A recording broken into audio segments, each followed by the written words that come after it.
Rainer Schützeichel. I tried to practice on the name. And Rainer will speak about teaching Mendelsohn, Theodor Fischer, and the Fischerschule. Rainer Schützeichel is a historian of architecture and urban design. After having gained his diploma in architecture in 2006, he completed the Master in Advanced Studies program in History and Theory of Architecture at the ETH in Zurich. His doctoral thesis was awarded with the Theodor Fischer Award for Early Career Research in the History of Architecture in 2017, and since 2022, he is a professor of History of Architecture and Urban Design in the Fachhochschule in Potsdam. So, Rainer, please. You're there. I warn you, I'm strict about time, so I will start to need you after 15 minutes. Okay? Let's see. Thank you, Jan, for the kind introduction, for supporting me with the technology here. You can hear me? The microphone works? Very good, thank you. That you're strict about time, Jan, we learned yesterday. So thanks again also for this wonderful advice and your guidance at the trip. It was a pleasure. Thank you also, Alona, you know. Back there, and the whole team for organizing this whole event and for inviting me. It's a pleasure to be part of it and to present something on the so-called Fischerschule, the school of Theodor Fischer, which is probably not so much a collaboration, but far more it's like the early years of Mendelsohn and probably the teaching that he got from Theodor Fischer, an important southern German architect of the time when he studied, and his professor, as we see here at the form that Mendelsohn had to fill out at, no, it's the certificate of Mendelsohn that he got from TU, what is today TU Munich. So I will talk about this first years probably and the effect that it had, that these years had on Mendelssohn's work, and given the importance also of another Fischerschüler, as it is in German, another disciple of Theodor Fischer, Richard Kaufmann, given his importance for the urban planning and mandate Palestine, I would like to draw or shed a bit of light on Richard Kaufmann. So let me first please say a few words to the term Fischerschule and to school in general to wrap up the idea of what we're talking about. The term Fischerschule came up as a negative designation in the first place. Only from there it developed into a collective name that was finally taken up by disciples of the architect and urban planner Theodor Fischer. What we see here is an aerial picture of the Münsterplatz in Ulm and the Ulm Cathedral. Initially, Fischerschule served an opposing faction to address an allegedly tight-knit group. The controversy in which the term developed was led about a competition for the redesign of the Münsterplatz in Ulm in 1925. As head of the jury, Theodor Fischer was in the focal point of this debate. Since the jury was accused of having solely favored designs of architects that were said to belong to his circle. I quote Albert Unselt, a local Ulm architect from the other fraction.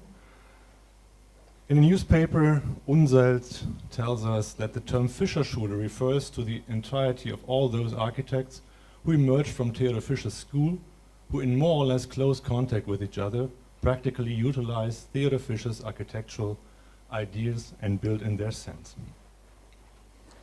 In Ulm there were two opposing parties, each of which was personified by an influential teacher.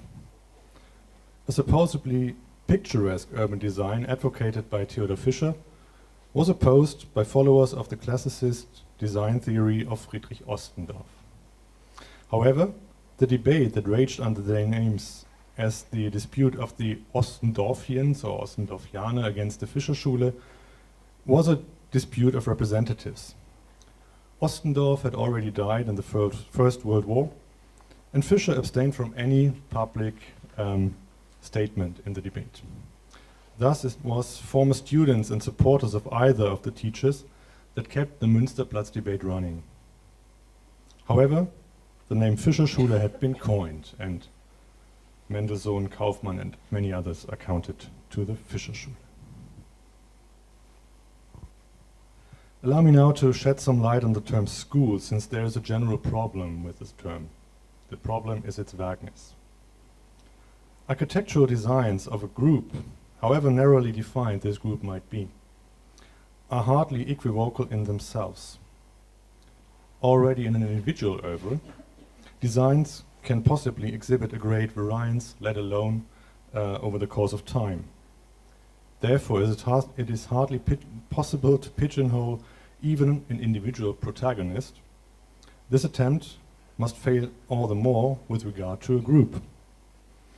What it means to deal with vagueness in the field of language was addressed in the philosopher and architectural dilettante Ludwig Wittgenstein's Philosophical Investigations. And there's a term coined where I want to follow. According to Wittgenstein, the fact that vagueness does not allow to define unambiguous criteria for things does not mean that vague terms are useless in everyday communication. He gives us an example, and he refers to games. Although games might obey most diverse rules and differ in their appearance, they still all are games and can be labeled comprehensively with this term. Against this background, Wittgenstein coined the term family resemblances, Familienähnlichkeit. The term circumscribes that such things as, for instance, games possess, I quote, various resemblances between the members of a family: build, features, colors of eyes, gait, temperament, etc., etc. Here, the man with the beard, Theodor Fischer, surrounded by students in 1912, so in Mendelsohn's time.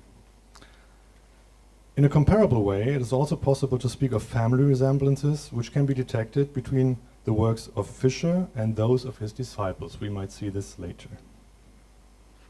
To put it in Wittgenstein's words, we see a complicated network of similarities overlapping and crisscrossing, sometimes overall similarities, sometimes similarities of detail. Fischer was a teacher and an educator, understanding education not only as an aesthetic but also as an ethical act. We heard about a similar thing probably also this morning. Akush Morawansky has sketched a typology of architecture educators and has put forward the hypothesis that each figure has its preferred mode of argumentation, its typical habitat, its space. What is needed then is not only a teacher, however gifted she or he might be. Equally important is a resonant space and our sympathetic recipients that provide fertile ground. Characteristics of Fischer's teaching, already well known to his contemporaries, were, on the one hand, his discontent with an academic architectural education that fostered repetitions of historical styles. On the other hand, it was an unusual creative freedom that he granted his students and possibly also his staff in the office. Nikolaus Pevsner spoke of him as, quote, one of the most open-minded of the traditionalists, end quote. It were these qualities that attracted young students to enroll at the Technical University in Stuttgart, where Fischer taught between 1901 and 1908, or after 1908 at the Royal Bavarian Technical University in Munich. The same was most probably also true for Erich Mendelsohn, who in retrospect stated in 1953 that as a student he had, quote, rebelled against the then prevalent teaching of historical styles, end quote.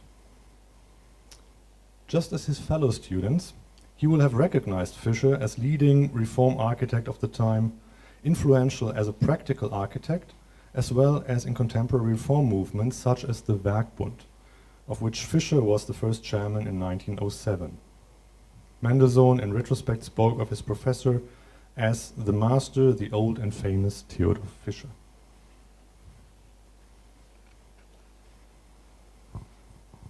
Fischer proved in the beginning to be the right person to follow.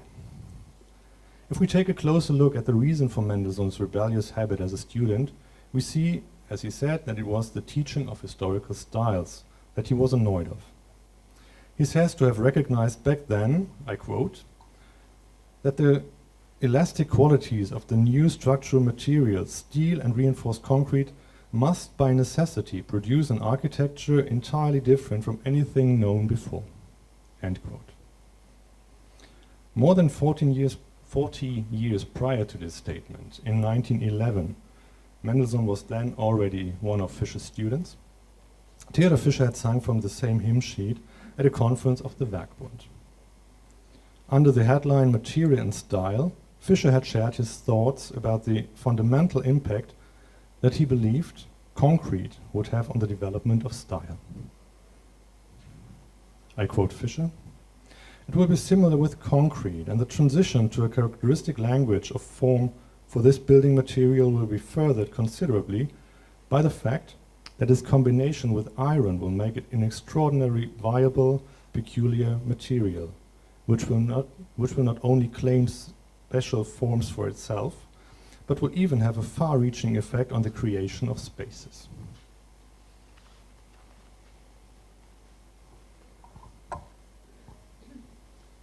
Let me again take you to Ulm for a short moment, where we already were with the debate on the Münsterplatz. In Ulm, Fischer had, shortly before this statement, undertaken an attempt to fathom out the structural and formal potential of reinforced concrete in a rather unusual building task. The Protestant garrison church, of which we see a photograph of the interior here, in Ulm is most probably the first religious building in Germany in which the main supporting structure, beams and buttresses, was completely realized in exposed concrete. Interestingly enough, the task that Fischer had to fulfill in the design was twofold. Here we have a drawing of the exterior. Firstly, the client asked for a church that offered up to 2,000 seats. Secondly, the new church should refrain from neo-Gothic forms and therefore not interfere with the nearby cathedral that we have seen in the introductory slides. Both conditions, the need for a wide spanning space and the explicit wish for formal stylistic independence, led Fischer to apply reinforced concrete as the new means, as he said, which the engineers offers the architects, thus proving his unconventional openness toward a modern, material-related language of architecture. By the way, the garrison church was also one of the structures that young Charles-Édouard Générel, later Corbusier, had seen during his tour through Germany in 1910, and that convinced him to try his luck as an employee in Fischer's office. And it is easy to imagine that also Mendelsohn and his like-minded fellow students were drawn to the newness of the design.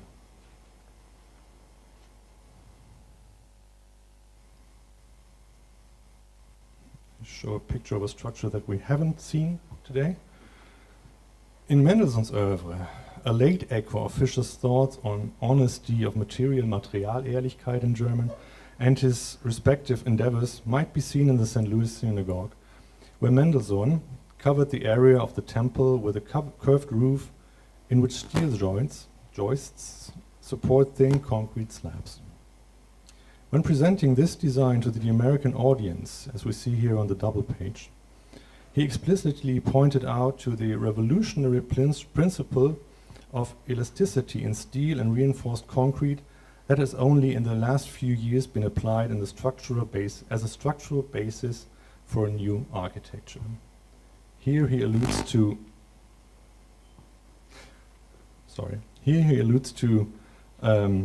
designs of planners as Pierluigi Nervi, Edoardo Torroja, or Felix Candela. In St. Louis, Mendelsohn was given the task to offer multifunctional spaces and to house both small and big groups of people, as we have heard in the earlier synagogues. In his text accompanying the presentation in the Architectural Forum, which is entitled My Approach to Building a Modern Synagogue, Mendelsohn claimed, I again quote, "Since the beginning of time, the dual nature of man was in need of a unifying principle. To sense the purpose and prove the value of his own life, he formed his environment as creative unity." End of quote. This claim is, on the one hand, a continuation of a fundamental hypothesis in Mendelssohn's work, which is that of the duality of opposing forces for which he was trying to find a synthesis.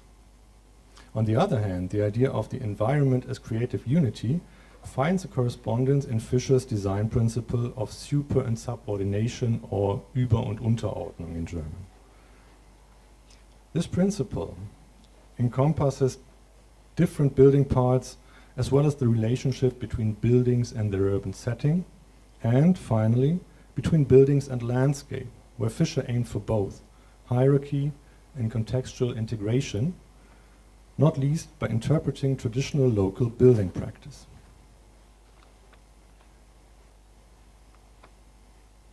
That is again a design of Theodor Fischer. A building that demonstrates these principles is the community center in Pfullingen. We might see that Fischer here found a quite similar arrangement of the multi-purpose spaces in this design, like the two bigger rooms and the foyer, which is here not like drawn in 90 degrees different, but still combines the rooms.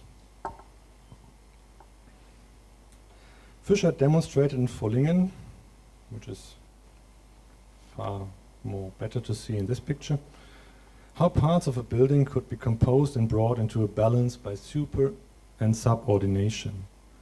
This is visible, for instance, in the composition of the main structures, which is a gymnasium on the right-hand side and the theater on the left-hand side, or in the main facade on the left, which is the courtyard facade, that is bound together with the help of different triangular forms, or rows of windows that vary in number and size. So like the number decreases from bottom to top and the windows get bigger from bottom to top. Apart from this application of the principle in the building itself, the community center also demonstrates the contextual approach with regard to the surrounding landscape and building practice. The publicist Walter Kurt Behrendt recognized that in Pfullingen, Fischer had achieved to, I quote, bind a building to the ground and to landscape, to capture the genius loci and to convey its atmospheric content. Such capacities obviously resound in Mendelssohn's own idea of a contextualized architecture. However, it would surely be an oversimplification to trace back the influence as an exclusive one. We have to keep in mind that for Mendelssohn, Fischer's authority did not remain unchallenged. At another Werkbund event in 1914, the exhibition in Cologne, Mendelssohn was all but convinced by his former professor's design for the main exhibition hall, which we see here. He bluntly stated to his fiancée that the architect had failed completely. In Fischer's contribution, I put this in the caption, Mendelssohn saw nothing but a concrete hall with decorative tricks, a colonnade in the late Baroque sense.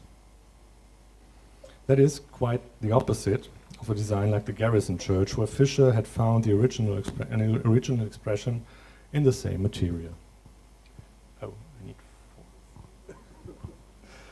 Young architect was rather drawn to, as we all know, Henry van der Velde's design. Okay, speed up a bit. So, let me just quickly turn to the second protagonist, quite.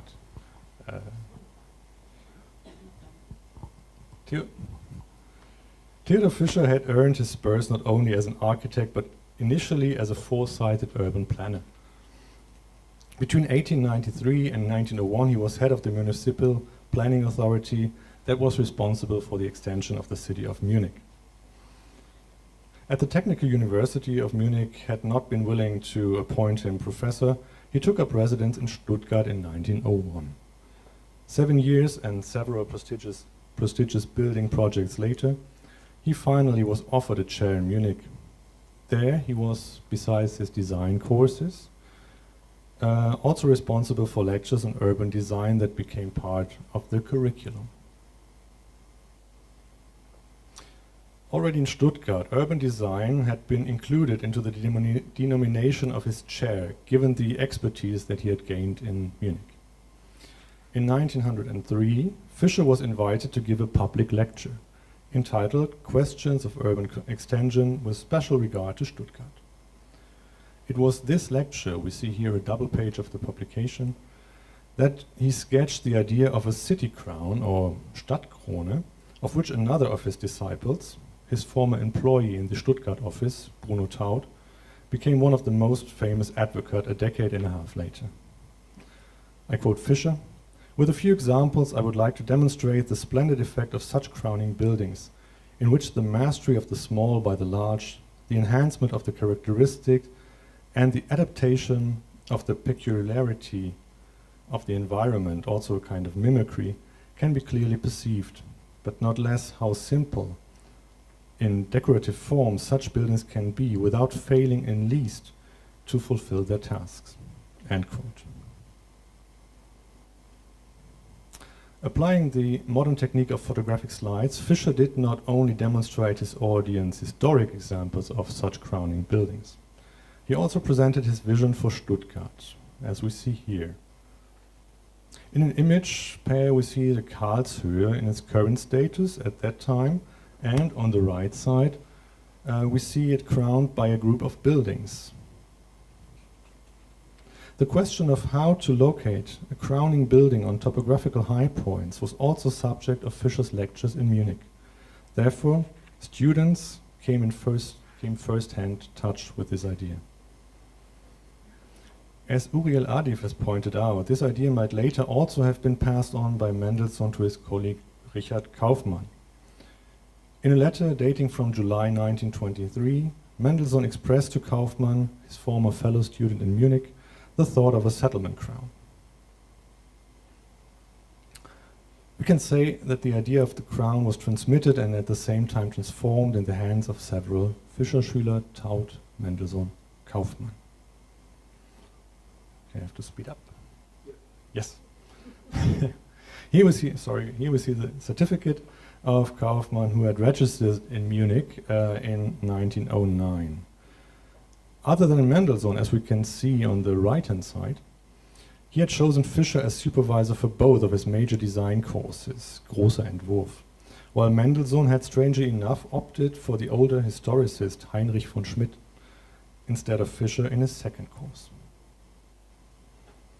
In Kaufmann's article about the planning of Jewish settlements in Palestine, delivered on the pages of the Town Planning Review in 1926, the concept of crowning, as we have heard already in Stuttgart, of crowning settlements appears like a symbolic act that accompanies the acquisition of land. Against the background of the Zionist aim to which Kaufmann refers right in the introduction of his article, this can hardly surprise. Alpiot, where I quote some of his words from the article, where the cone of the oval-shaped mountain is being crowned with monumental buildings conceived in an imposing style, be it, probably most famously, Nahalal, where on the highest point of the hill are formed the most important cultural and economic communal buildings, crowning the settlement and at the same time outwardly embodying the principle of cooperation. In every single project there is a settlement crown.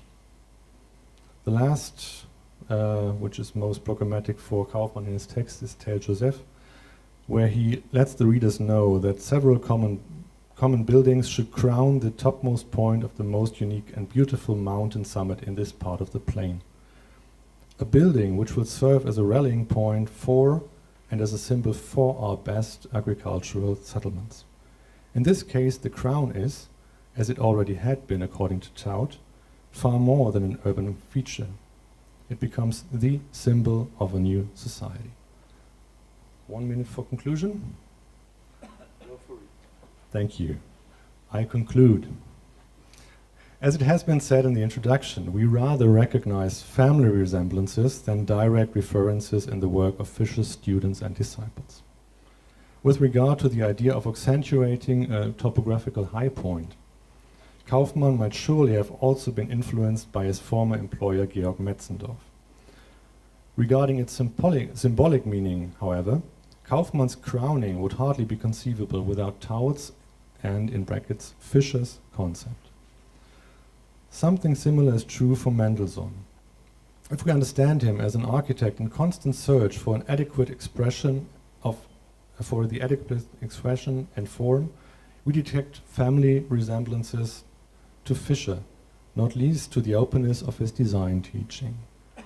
Even more, this is the case when we bring to mind the idea of contextual design that was so important to Mendelsohn in his projects for Palestine. In Mendelsohn's awareness for specific characteristics of a region and place, we can perceive an echo of Fischer's design ideal quite undistorted. Thank you so much for your attention.